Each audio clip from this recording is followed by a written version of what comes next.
8:30 atera nintzenetik jun naiz karnizeria eta handik ateratzerakoan etorri dira. Buenos días, Guardia Civil. Atxilotuta zaude eta montatu naute patrol batean. Bentaundira eraman, a toda hostia, eta Bentaundin hor pixka bat miaketa eta zer eraman motxilan eta soinean, eta handik Intxaurrondora.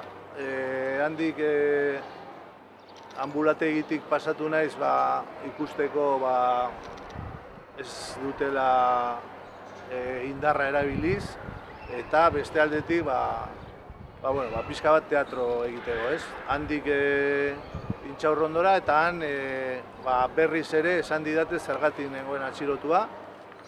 Beraien argudioa da delito continuado de humillación a las víctimas, ongi etorriak antolatzeagatik, baina hori azken finean aitzaki hutsa zen, zeren besterik ez zuten notifikazio bat juzgadotik eman han deklaratzeko eta ez Guardia Zibilen kuartelean, ez?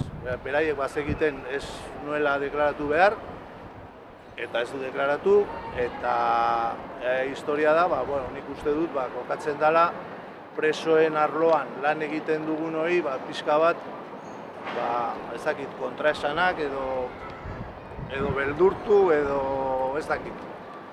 Eta argi ikusten zen epaitegiaren dirigentzian jartzen zuela eramateko elemento elektroniko guztiak, ez? Ordenagailuak, telefonoak, USB eta tablet eta holako gauzak.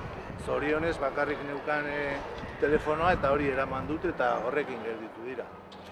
Orduan, historia da, ikusten dela, hor estatu sakonean badaudela hainbat indar, bai epaitegietan, bai Guardia Zibilen artean,